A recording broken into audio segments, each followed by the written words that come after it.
Greetings and welcome to another Dev Bootstrap screencast. In this screencast, we're going to take a look at the Freqtrade Hyperopt system where we can optimize strategies and use those optimized strategies in our trading bot environment. This screencast is going to be focusing on the process of optimizing an existing strategy.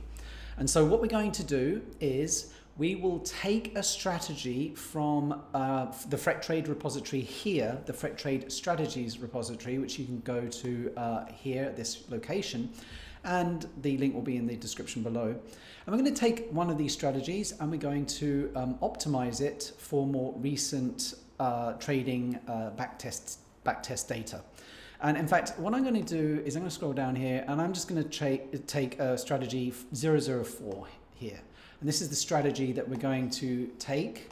We're going to copy this into a brand new Freqtrade instance of our bot, and we're going to run the optimizer in the cloud so that we can run it for several thousand epochs and just leave it running, for a few hours while we're sleeping without worrying about our own computer overheating. That's a good way of running these hyperopts if you want to spend a bit of money on cloud computing to make use of the power of cloud computing and multiple cores that are available there. So in particular, of course, we're going to be using the Hyperopt. So we want to go into the docs and take a look at that. You go into Hyperopt. And the main thing that we're going to really be using, or the secret sauce, if you like, are these hyperoptable parameters. And what this basically is a fairly new addition to Freqtrade, where you can define these hyperoptable parameters in your strategy and give them a range as well as a default value. So, for example, here is an int parameter type, and we have a range between 20 and 40, and the default value is 30. And so what this means is that when you run the bot in a dry run mode or in live trading mode, the bot will set the parameter to whatever the default is. So in this case, the buy ADX signal will be set to 30. However, the great thing about this parameter type, this new type of parameter, is that if you're running this with the Hyperopt tool, it will test using this range of parameters here and then give you a suggested output. And this is what we're going to focus on in the screencast today, is how we can take an existing strategy and use the new hyperoptable parameters in our strategy and get some optimized values out of the Hyperopt tool. So that's what we're going to do. And like I mentioned, we're going to use strategy 004 from the Freqtrade strategies repository. Now, just before we begin, I want to let you know and remind you guys of my original screencast, or the first one that I did with Freqtrade, which is this one here. You can go to that and check that out. There's also a video, so just take a look at that. One thing I want to just let you know about as well is that in this screencast, I'm also going to be using this alias Docker compose command setup. So basically DC is Docker compose and DCR is Docker compose run, as you can see here. So I've got here a brand new directory open, and we'll just take a look inside and we can see that there's actually nothing there except a README file. And so what I'm going to do is I'm starting from this clean slate, and I'm going to basically go from this to testing and running the Hyperopt with strategy 004. So I'm going to just run through very quickly how to install and set up the Freqtrade system again. So you might want to jump ahead if you've done this before, but this might serve as a bit of a refresher. So the first thing that I do is I need to download the Docker Compose file from the Freqtrade repository. Now I only need to download this because we're using Docker containers. So then I can run DC pull. Remember, DC is Docker compose, and pull pulls down the image that is inside that Docker Compose file that we just downloaded. Actually, while it's downloading there, I'll just show you the image. I'll show you the Docker Compose file that I just downloaded. It's the standard template that is provided by Freqtrade. And when we ran Docker Compose pull, it basically pulled down this image. Now, we've already got that image downloaded, so we can proceed to the next step. The next step is to basically run the scaffold. So whenever we run these commands for Freqtrade, because we're using Docker, we need to run Docker Compose run, and I've prefixed that with DCR. So we're going to run Freqtrade, and we want to run create user dir -- user dir, and then user data, and that's going to be running essentially a scaffold to set up a brand new Freqtrade instance, and you can see that's running and creating that setup right now. Now, once that's done, what we can do is go ahead and create a new config. So we just run DCR Freqtrade new -config --config user_data config.json, and that creates our new config file.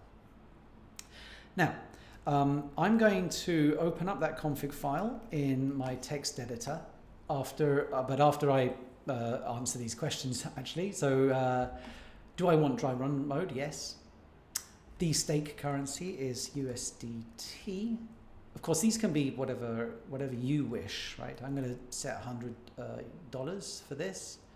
Max open trades, I'm going to set that to 10. Desired time frame, I'm going to set that for 5 minutes. And currency USDT, and I'm going to use Binance. And in this case, I'm not going to use Telegram, and I'm not going to use the REST API of Freqtrade, because we're going to focus on the Hyperopt. So that's why I went ahead and did that. Now let's take a look at the config file that's been created. So if we open up this, we can see our user data directory, and you can see the standard scaffold that's created when you create a new bot. If we open up the config JSON, you can see the parameters have been set in here as per what we typed in. But one thing I need to change is this, the pair whitelist. I want to replace that with USDT pairs. So I need to get rid of that.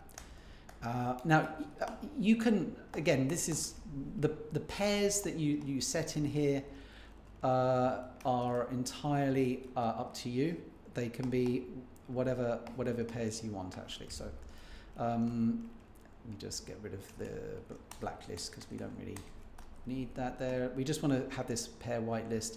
And again, these pairs, you can choose whatever you like. This is just for demo purposes. All right, so now we've done that, we can come back to our console.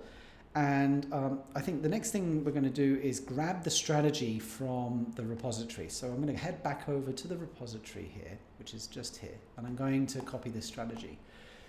The easiest way to do that is hit the raw button up there, select all, come back to your editor, go into the strategies folder, and create strategy 004.py. and then paste that strategy code into your text editor. And now this is literally the strategy copied from that repository. And you can see that we have things like the minimum ROI and stop loss and time frame and so on all set up here. We have the indicators that are populated. And the thing of interest for our Hyperopt is the populate buy trend function and the populate sell trend function. And these are the parameters that we want to optimize. And so the way that we're going to do this is we need to take each one of these signals and say whether or not we want to use that signal. So there's a Boolean, and which value is the optimal value to use. So here you can see I've highlighted ADX, and it says ADX is greater than 50. Well, let's use the Hyperopt to see whether or not 50 is the best value. Should it be 40? Should it be 45? Should it be 60? Should we use ADX at all, right? And the same goes for CCI, FastK, FastD, and so on. All of these buy parameters here, buy signals, we need to put into the Hyperopt. And exactly the same for the sell trend. Here, the sell is a little bit simpler, but the same thing applies. Here we got slow ADX is less than 25. Should it be 23 or should it be 35 or 40 or should we use slow ADX at all? So this is what we're going to do with our Hyperopt. Now, before we actually start to dig into the Hyperopt, I want to do a sanity check, essentially where we run the bot in dry run mode.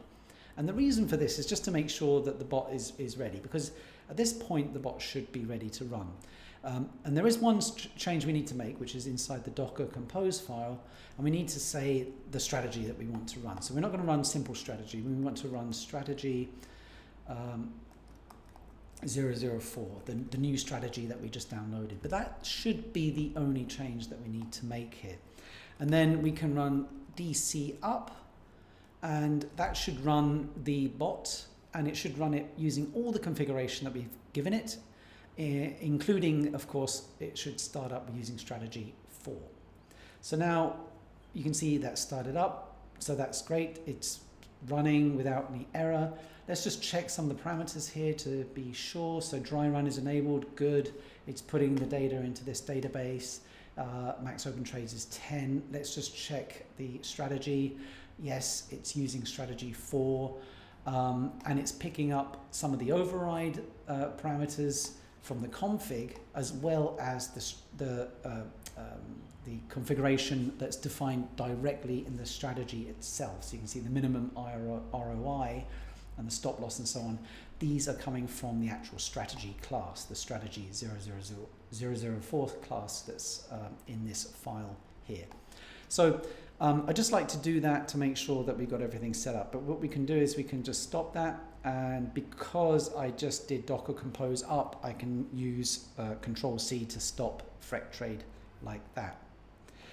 Now, I can now start actually optimizing or beginning the optimization process for strategy 4.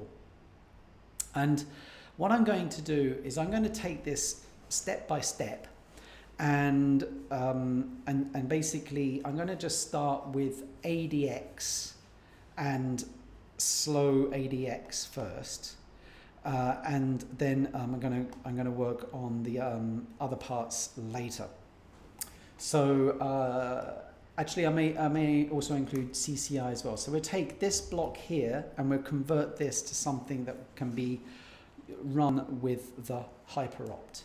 So I think at this point it's good to maybe take a look at an example and see how that is working. So if we go back to the Hyperopt documentation, we can see here that there's a populate by trend function, and here's an example of how it's done. This is the pattern that we need to follow. And so the main thing to observe here is that we have a Boolean whether or not to use a particular signal. That's here, so that's self.buy_ADX_enable.value. That is a Boolean that will be true or false. And obviously if it's true, then it will continue into the next line, and it's going to run this line of code here. And it's basically going to keep changing the value of the buy ADX signal value here that's defined in the property just above. So if I just scroll up, we should see buy ADX, and you can see again, as I showed you earlier, it's a Hyperopt parameter with a range between 20 and 40. So what this means is that this will be adjusted to different values between 20 and 40 as the Hyperopt runs its course.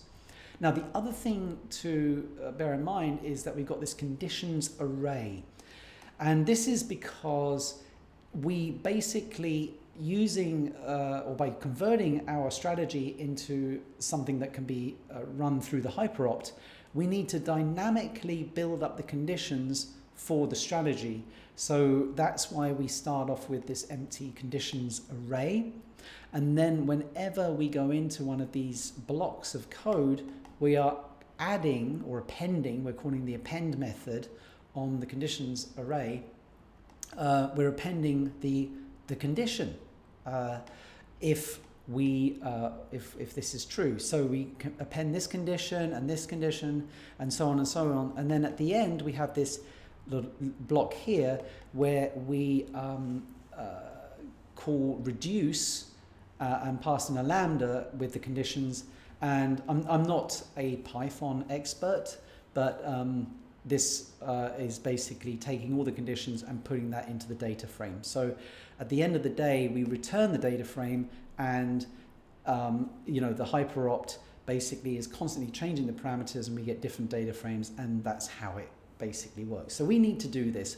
It's a little bit of a headache, I guess. You need to be aware of what you're doing. You need to keep track of what you're doing as you're building this out. But let's give it a shot, shall we? So we need this conditions array. So let's copy that into our code. So in our populate by trend, we're going to add a conditions array, and then I'm going to basically just start, as I said, I'm going to just start with the first one, so ADX and CCI, and then we'll take it from there. And then after that, well, I'll just show you the solution, and then we'll go to the next step. So we need a guard or an enabler. So I'm going to set up these variables at the top in a second. But first of all, I'm going to set up a variable called buy ADX underscore enabled. And that's my Boolean, right? So are we going to use ADX as a buy signal or not? If it's true, and remember the Hyperopt will set it to true or false, and it will use that as tests. Then what we do is we take the conditions array and we call append on that array. And what are we going to append into this array?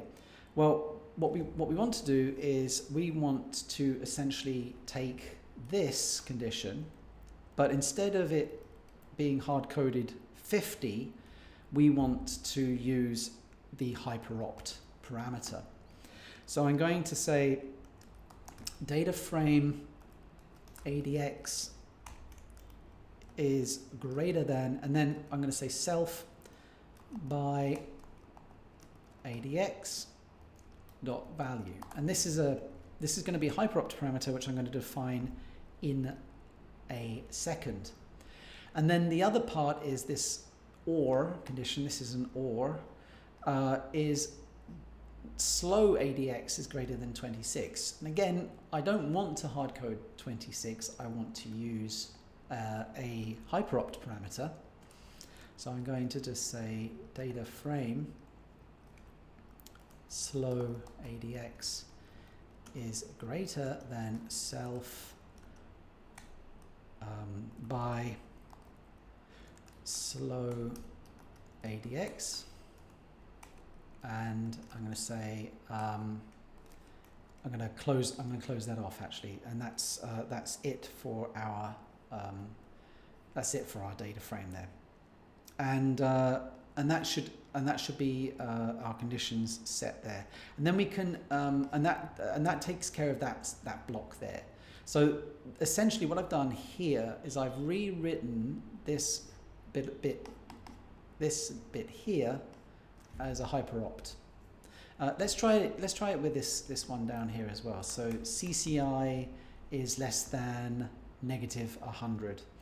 So I'm going to put another Boolean here, and remember I'm going to define these in a second. So let's say self I CCI enabled dot value. So if we have CCI enabled, then we will take the conditions array again. So conditions dot append, and we're going to append to that what? Well, we're going to append something like this. Let me copy and paste it, but instead of the -100, I'm going to use the Hyperopt parameter, which I'll define in a second. So self by CCI dot value, and that's it. That's how we continue on through every single part of this strategy, right?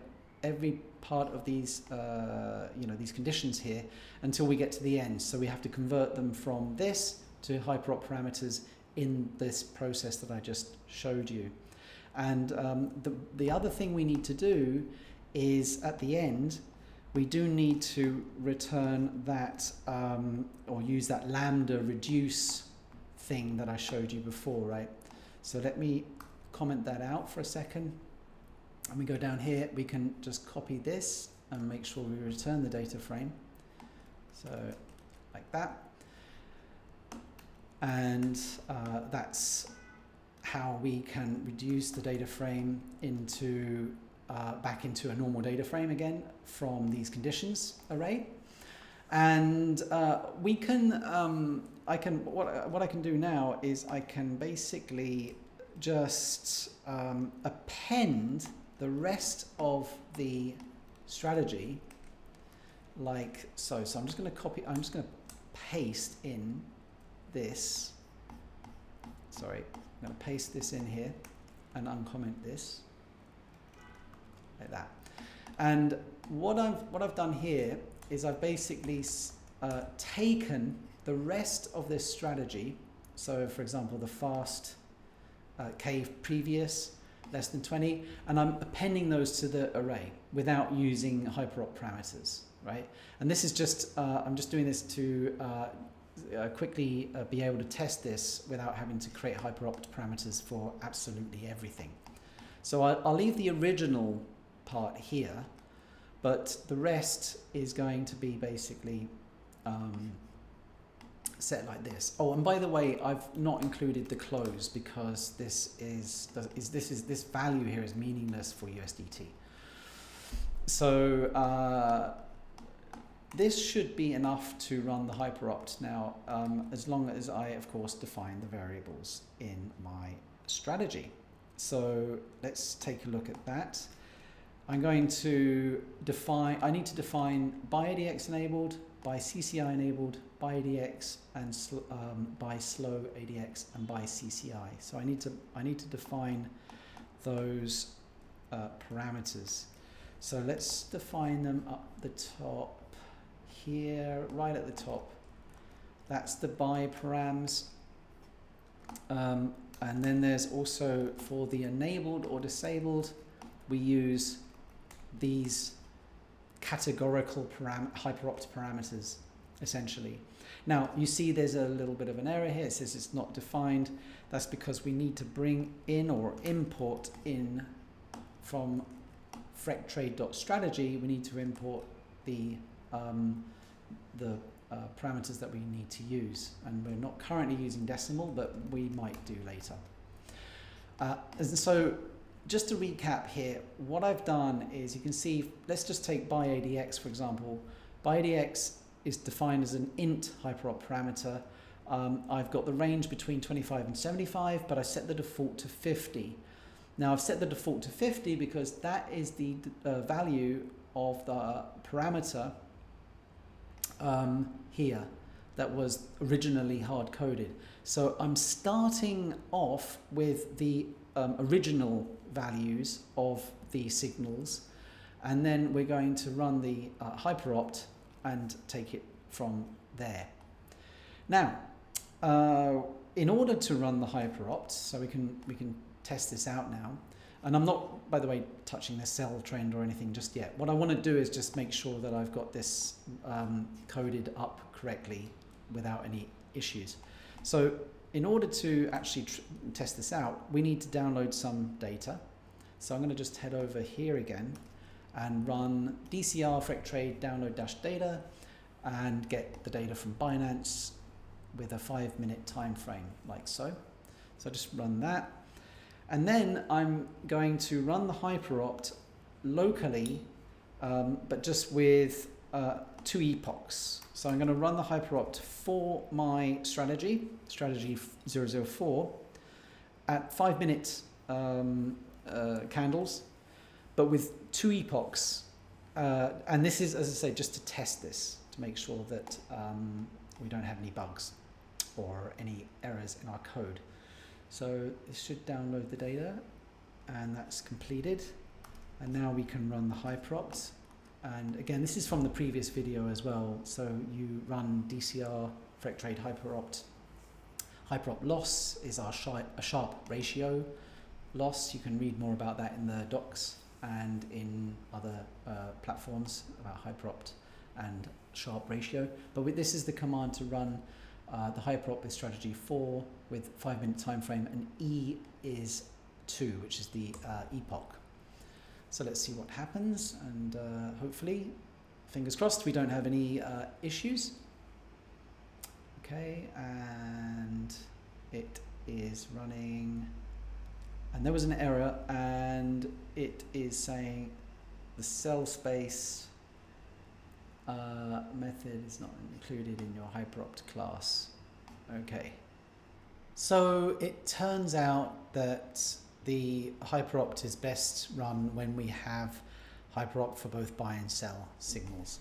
So what I've done is, off camera, I've added the Hyperopt parameters, just one actually, to the sell trend. And so that's what the populate sell trend function looks like after that change. Just to run through it real quick, I've added the conditions array.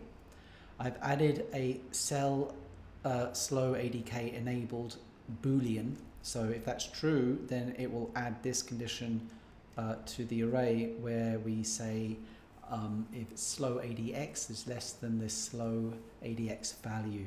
And this is the Hyperopt parameter that I've defined at the top of this class, which I'll show you in a second. The rest of the conditions I have left using the hard-coded original values, but I'm appending them to the conditions array so that this will work seamlessly. And I've left this part here commented out, which is the original code. So in other words, you can see the first part here, the slow ADX is less than 25. That is now here using the Hyperopt parameters. So the condition, whether it's enabled or not, and then the value is dynamic based on the Hyperopt parameter. But the remaining conditions are still hard-coded. And this is just so that we can get up and running quickly. So when I do this myself with my own strategies, I'll just set 1 or 2 of these to use Hyperopt parameters. Then I just quickly do a test run of the Hyperopt tool to make sure that I haven't broken anything like we just saw, and then I'll add the remaining Hyperopt parameters. That's why I've got this to-do note here. So quickly just go to the top of the class so we can see how I've defined these cell side parameters. So if we go up to the top of the class here, you can see the cell parameters that I've defined here. These are the Hyperopt parameters that we're using, and you can see again, I'm using an int Hyperoptable parameter with a range between 15 and 35. I've set the default to 25, which is the original value, and then I've got this category, which is true or false, and I've set this default to true. So I'm going to head over here again, and I'm going to run the Hyperopt. It's the same command, and we're going to just run that. And again, the idea is just to see that this is working. And once we do get confirmation that this is working, then we can actually start to deploy this to the cloud and start running this in the cloud space. So let's have a look here. We can see that it's running with 4 processes, and there we go. It worked. So what I would go ahead and do next is add the remaining or convert the remaining parameters to Hyperopt parameters, run this again just locally with 2 epochs, and then deploy this to the cloud. And that's what we're going to do right now. So off camera, I updated strategy 004 with all of the Hyperopt parameters. So here are the buy parameters. I added the mean, volume, and the others here as well, and I added all these cell parameters, and we can check further down here to see how they're being used. So here's the populate by trend. You can see now none of the parameters are hard coded, and that's so that the Hyperopt can make use of changing and experimenting with the different parameters. So that's the buy and that's the sell. So what we're going to do is we're going to deploy this into the cloud and run this in the cloud using Amazon. And I'm not going to go into how to set up an Amazon instance. You can use Amazon, by the way, or you can use DigitalOcean, or you can use Azure or other cloud providers. In this case, we're going to use Amazon. It doesn't really matter. In fact, as I say, I'm not going to go into how that happens. I'm going to basically just SSH directly into this. So I've got an alias here for SSHing into the instance, and I can now basically deploy my bot. So this instance has already got Docker installed. And so what I'm going to do is I'm going to go into var www, and I'm going to go over to the repository where we have the example, and I'm going to just copy the clone. I'm going to run git clone. And as you can see, I've already got git installed as well. So all of these things you can just do on your own machine. So when you spin up your own Linux machine, you'll need to install Docker, you'll need to install Git, and so on and so forth. Right, so now that we've got the repository installed in or copied into our machine, we can now go into the FT user data folder, and we can run DC pull to pull down the Freqtrade image. Because that might not be there at that point, right? But I've already done that. And then we can run the strategy and use the Hyperopt tool. So the command is the same, but this time the difference is that we're going to run for 3,000 epochs. So let's hit space and hit return and see what happens. By the way, I'm running this on a quad core machine. We got an error here, no data found. So this is easy to fix, we just download the data. So we use the same command as before, and we download 5-minute candle data onto our server, and that will give us the data that we need for the Hyperopt to run. So once that's finished, we can then run the Hyperopt. Okay, I'll clear the screen here, and I just want to show you quickly HTOP, just so you can see that I'm running on a quad-core machine in Amazon. Basically, you can run it on any size machine. Of course, you might want to run it on a larger instance. That's the beauty of cloud computing. Just spin up what you need and then tear it down when you're done. We're going to run this on a quad-core machine with 3,000 epochs. So, fingers crossed this time it should work because we have the data and we have all the dependencies installed. And as you can see there, it says that it's using 4 workers. And as we scroll down, we can see that it started to run the series of epochs. It's on 17 now as we speak, and it's progressing quite nicely through the different epochs of the strategy. So I'll leave that running, and we can come back to it later and see how that turns out, and then we can take the results of this optimization and put that into our strategy, and we can then run that in our own bots. But basically, this is how you would do this. So once the Hyperopt has finished calculating the optimal values, you will end up with an output something like this, where you get the buy parameters and the sell parameters and your return on investment table. What I recommend doing is just copy and pasting that into your strategy class, so perhaps at the top here, and then making sure it's commented out as well. And then what you can do is you can update your default values with the values suggested by the Hyperopt tool. So I'll just do a couple of these. So for example, by ADX, it's saying set that to 30. It's saying enable that. So we got the categorical one, which says true. And then it says by CCI should be -79. So by CCI is -79. We'll change that. And then by CCI enabled should be false. So we actually just set this by CCI enabled to false, and so on. And so I think that explains really what you should do once you get the parameters back from the Hyperopt.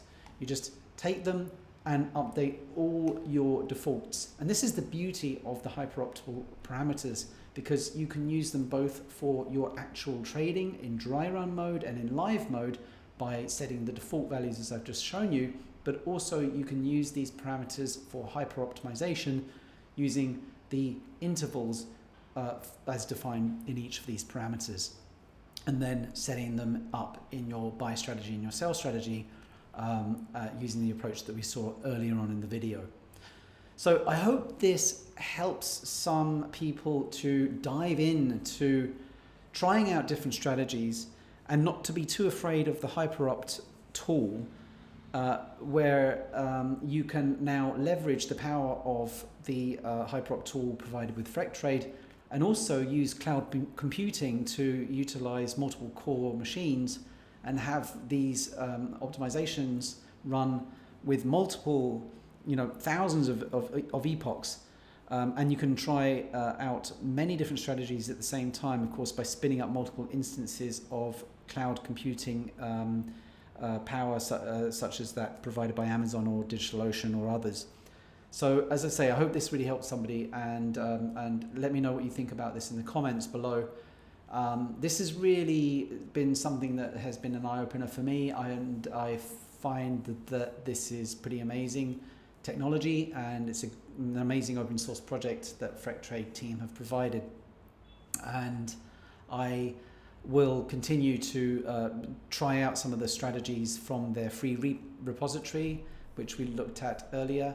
That's the free repository over here. If we go back to that, you can grab any of these strategies, or you can also try out some of the strategies. I think they're in user data strategies. There's a bunch of different strategies here as well, which you can try out, or try out your own, or dig around on the web and see what people are using. But the great thing is that you can use the Hyperopt tool to optimize the strategy and see that you are using the best values for your strategy and for the recent data. Now, don't forget that this is just one part of the trading steps that you will take for your trading bot. You do want to make sure that you run the bot in dry run mode. And this is something which I can show you how to do in the cloud, and I'm doing that with my own bot. So I basically have a strategy running in main or production mode, which is using live trading and real money. And then I have another bot that's running in dry run mode with the next strategy that I want to implement. And I have both bots running side by side. I have a user interface, the Freqtrade UI, for both of these bots, so I can see how the new strategy is performing. And of course, I can spin up as many of these as I like by using, again, utilizing cloud computing. So I'll do a video on that next, on how to deploy a Freqtrade bot into a live environment and get that behind a domain name with HTTPS. And all the rest of it, and also having a dry run bot running at the same time. So I'll do that next. But in the meantime, stay safe, have fun, trade well, good luck, and just use this bot as you wish. The strategies I've shown are not my recommendation; they're just for example only. It's just for learning and for fun. So take care, everyone, and bye bye.